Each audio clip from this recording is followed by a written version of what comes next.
Tonight on CFTK-TV News, a totem pole is returned to the Niska Nation, survivors of the residential school system reflect on their stories, and families and loved ones protest a lack of justice. Northwest BC's only television news team. We are CFTK-TV News.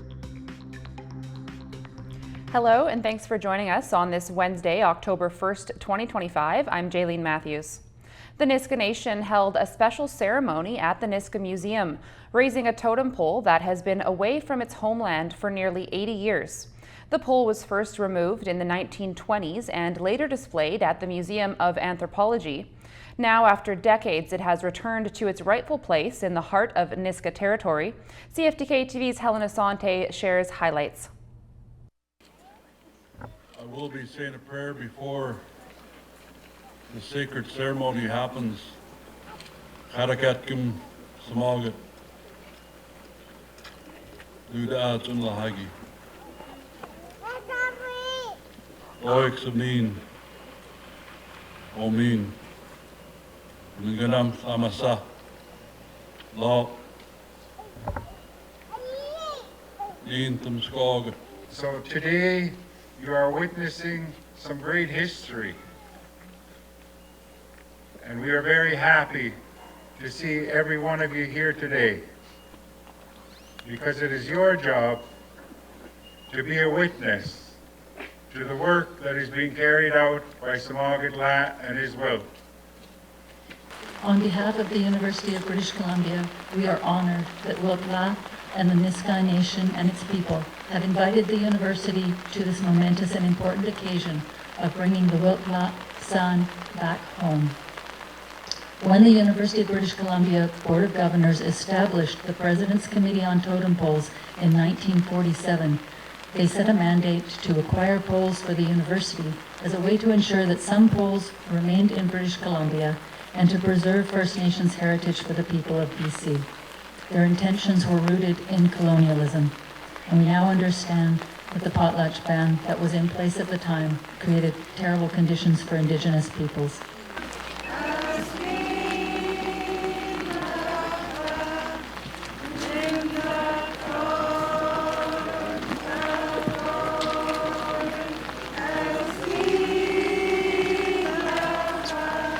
Today is an important opportunity to start a new chapter in the journey of the Wilkla San.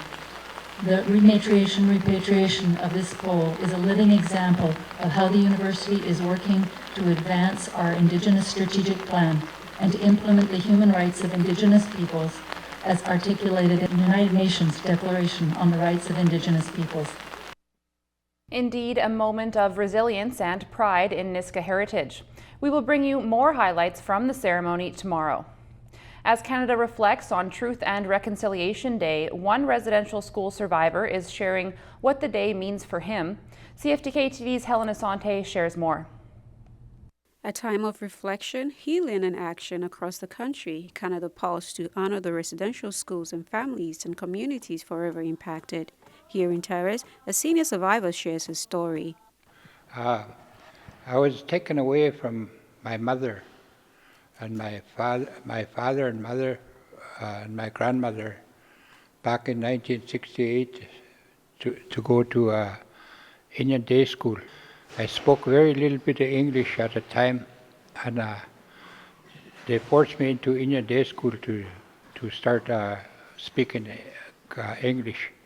And as the time went by, they changed my name from Danae Tum Donald Patrick to Little Guy in English, because they said Danae Tum was a savage name.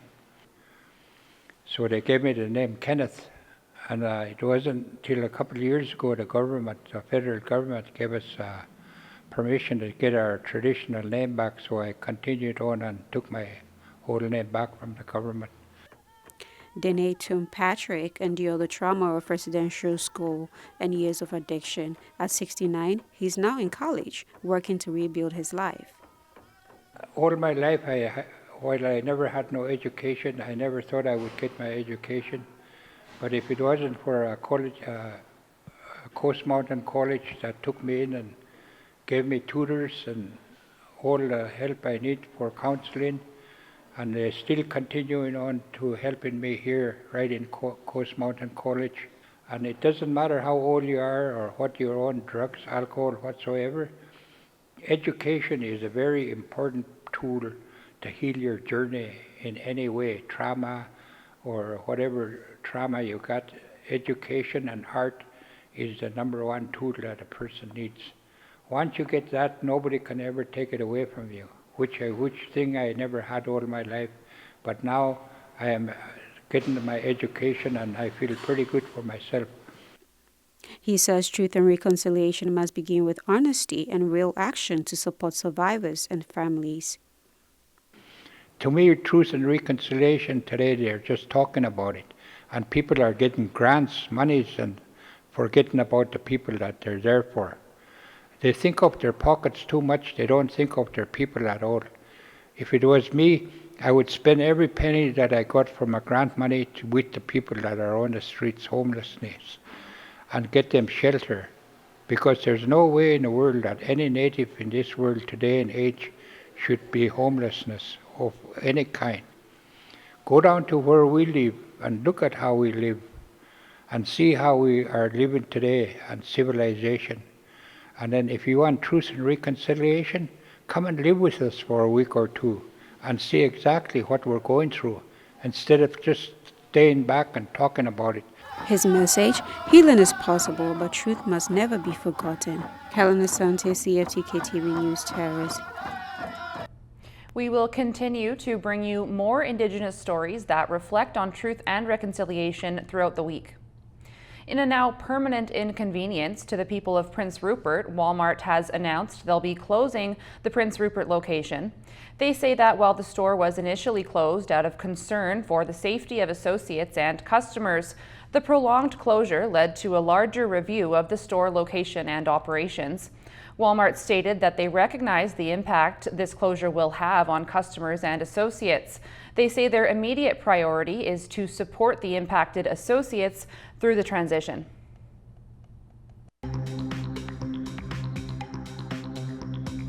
Coming up next, survivors reflect on the National Day for Truth and Reconciliation. A hereditary chief from the Gitxsan Nation is challenging the province's decision to approve a liquefied natural gas pipeline project in northern BC. The BC government announced in June that the Prince Rupert gas transmission pipeline project had been substantially started, meaning the environmental assessment certificate issued in 2014 approving its construction remains valid.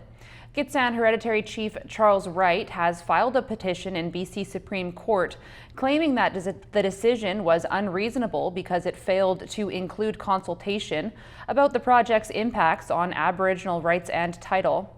The petition is one of two, with a separate coalition of community groups filing a legal challenge claiming the project wasn't substantially started before its original environmental assessment certificate was set to expire.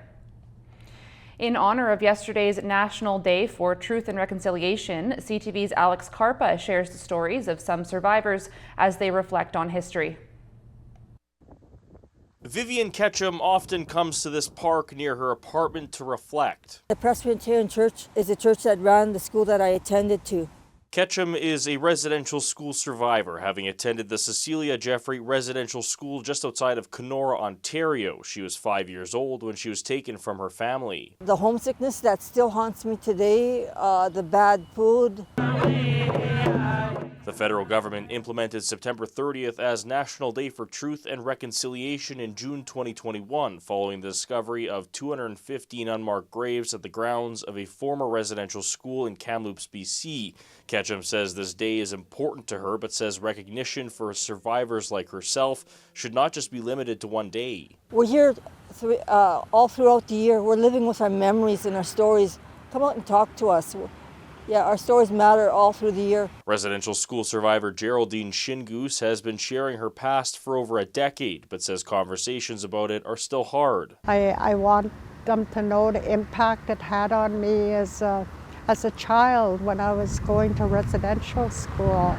That was really hard. Indigenous leaders say there's still more that can be done to honor survivors. Making sure that there's a First Nations course in every single university and college across this country, so when professionals are graduating, that they remember and know the true history of what had happened to First Nations people in this country. Both Ketchum and Shingu say they speak out whenever they can to remind Canadians about the horrible experiences they endured and to make sure their stories about residential school never disappear.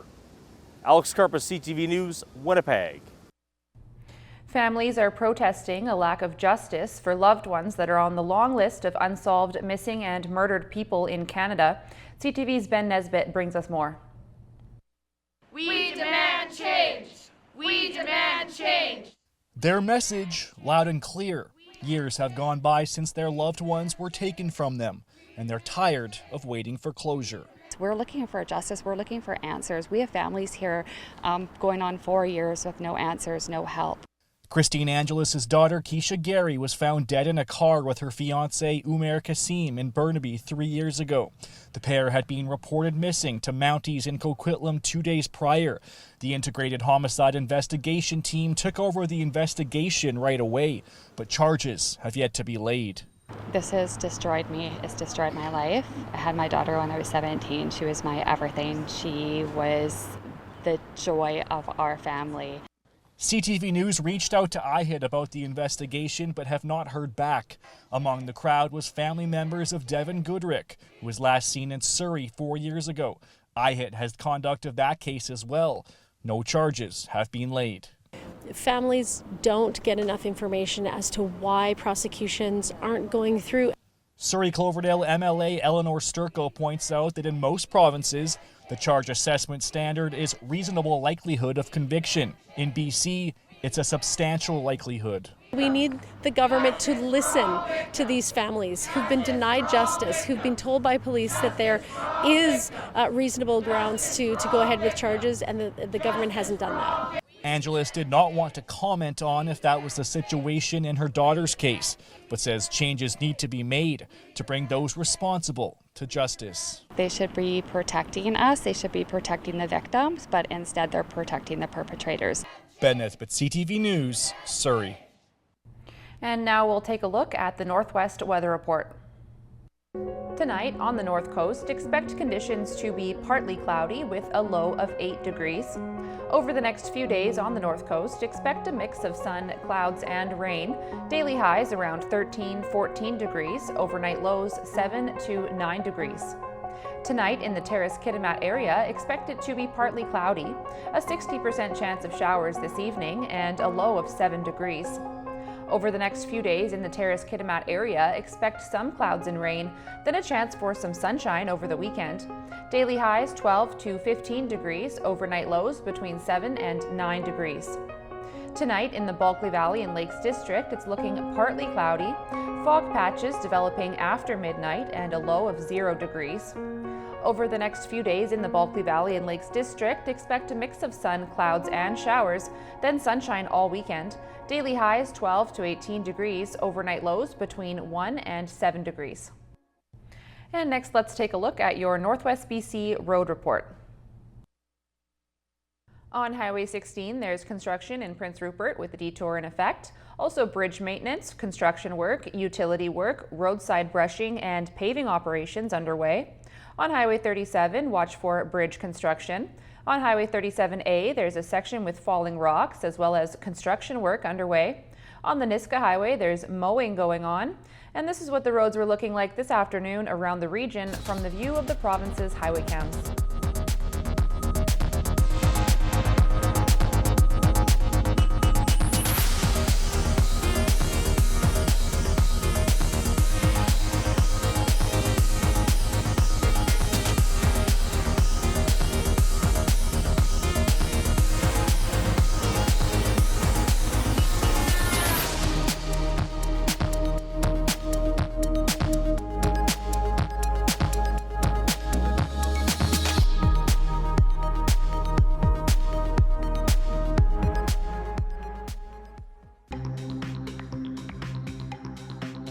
Still to come, an update as the BCGEU strike sees no end in sight.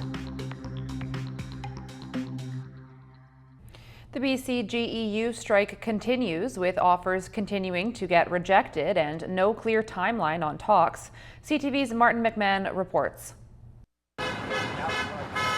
For weeks, striking BC General Employees Union workers have been picketing at locations around the province, and for the first time since July, both sides were back at the bargaining table, albeit briefly, with talks breaking down. So we showed up Monday morning ready to bargain. When 9 a.m. rolled around, they weren't available, and so we waited 3 hours for them to actually show up to the bargaining table. When they eventually did show up, 8 minutes before noon, they presented an offer that did not differ materially from their last offer, which was rejected by 93% of our members. But Finance Minister Brenda Bailey is suggesting the no-show by government negotiators was a miscommunication. I have been told that there was no time set in the morning, and that our negotiator called in the morning to say that we would be ready to table at noon. So that's certainly not the way that I understand things to have gone down. What's not in dispute is the void between both parties when it comes to what a new contract should look like. Government's offer is 2 and 2 plus some additional money for targeted adjustments, and our offer is 4 and 4 plus some money for targeted adjustments. Our increased offer today went from 4.5% over 2 years to 5% over 2, and that would ensure that these workers keep up with inflation over this 2-year contract. The union is pledging to escalate job action further, and it appears liquor distribution could be the target. Since the beginning of week 4, we've had a number of public-facing services impacted, notably liquor and cannabis. That's only going to increase now. No talks are scheduled between the two sides, with the BC GEU planning a Wednesday rally in Vancouver. Martin McMahon, CTV News, Vancouver. Just days after the U.S. ambassador to Canada downplayed the president's previous comments about Canada becoming the 51st state, Donald Trump is bringing the idea back up. CTV's Colton Prale has the latest. For this Calgary carpenter, Donald Trump's latest tariffs are another rough patch. Where am I going to go? Who am I going to sell to? It does add that little bit of extra stress. The president signed an executive order for a 25% tariff on furniture and cabinets starting October 14th, and a new 10% tariff on softwood lumber on top of existing 35% anti-dumping duties on Canada. For Harley Griffin, it's already led to one American customer asking to return their purchase. Now I have to deal with getting it back from them, making sure it's in good condition, paying taxes on the back end, coming back across the border, and then I have to eat all that cost. And as Trump readies new salvos that could hurt the Canadian economy, he also returned to an old talking point around his planned North American missile defense system. Canada called me a couple of weeks ago. They want to be part of it. To which I said, well, why don't you just join our country? You become 51. Meanwhile, Trump is threatening more tariffs on movies, medium and heavy-duty trucks, and pharmaceuticals, warning the move could raise drug prices in other countries. Some experts say Canadians are unlikely to see the impact of price changes, but availability could become an issue. I don't think there's any way to avoid that. And anything that causes disruption in the global supply chain is going to affect access to medicines in Canada. Today, drug maker Pfizer announced plans to reshore $70 billion of production to the United States. That could impact Brandon, Manitoba, home to Pfizer's Canadian production hub. The president graciously gave us a 3-year grace period that we will not be subject to the 232 tariffs, as long as, of course, we move the products here. The Prime Minister's office wouldn't provide new comments on Trump's most recent 51st state remarks. But political watchers say it's a distraction technique to shift focus away from a possible government shutdown in Washington. Turning to the markets now, Canada's main stock index continued to reach new highs as it rose more than 80 points, helped by the basic materials sector. The Canadian dollar fell just under 1/10 cent. The price of gold gained $24.30. Oil was down 59 cents, natural gas gained 15 cents, aluminum rose 19.50. In Toronto, the TSX rose almost 85 points. The Venture Index gained nearly 11. In New York, the Dow Jones gained 43 points and the Nasdaq rose by 95 points. Still ahead, Sean Diddy Combs tries to overturn allegations. An unusual gathering of military members in the U.S. has left some on edge. CTV's Joy Malbon reports. An extraordinary gathering of America's top military brass, summoned by the now Secretary of War, Pete Hegseth, who told commanders the military has gone soft. No more identity months, DEI offices, dudes in dresses. No more climate change worship. No more division, distraction, or gender delusions. No more debris. As I've said before, and will say again, we are done with that. The former Fox News anchor slammed what he called fat generals. Either you are disciplined, fit, and trained, or you are out. Promising to weed out political correctness and bring back a warrior-like culture, a return, he said, to the highest male standards for combat positions. If that means no women qualify for some combat jobs, so be it. And that was just the warm-up act. President Donald Trump, the commander-in-chief, in a long, rambling, off-script speech about war and the Nobel Peace Prize, suggested using American cities as a training ground for troops. San Francisco, Chicago, New York, Los Angeles, they're very unsafe places, and we're going to straighten them out one by one. I told Pete we should use some of these dangerous cities as training grounds. Trump has deployed the National Guard to Portland, Oregon, and Washington, D.C. to crack down on crime, sending active Marines to Los Angeles despite protests from officials there. It should scare us all. This is something that we just don't do in America. We have police forces to fight crime, and we should be putting money into those police forces, not sending American troops that are trained for war to American cities. Some military officials expressed concern, but the message to commanders was blunt: embrace the new MAGA vision or resign. An update now in the Sean Diddy Combs case. ABC's Perry Russum reports. This morning, a last-ditch effort by Sean Diddy Combs to have his conviction overturned has been denied by a judge, clearing the way for the music mogul's sentencing Friday. Combs was convicted on 2 counts of transportation for the purposes of prostitution. He was acquitted of more serious charges, including sex trafficking. His accusers now writing letters to the judge ahead of his sentencing. His former assistant writing, "I ask you to deliver a sentence that reflects the full measure of harm that he has caused. Wealth, power, and fame should not place him above the law." Combs' ex-girlfriend Cassie Ventura going further, telling the judge she's scared that Combs will walk free, writing, "His first actions will be swift retribution toward me and others who spoke up about his abuse at trial." Prosecutors are asking for an 11-year prison sentence. That's twice the legal standard for similar crimes. Prosecutors claiming because Combs used fraud or coercion, he deserves a more severe sentence. Diddy's lawyers calling that draconian, saying it amounts to verdict be damned, lock him up and throw away the key. They're asking for Combs, who's already been in prison for 13 months, to be released on time served. The defense team did win a small victory yesterday, the judge saying Combs will not have to wear his prison jumpsuit during sentencing. He'll be allowed to wear a button-down shirt with slacks, much like his other outfits at the trial. Perry Russum, ABC News, New York. That's our news for now. Thanks for watching.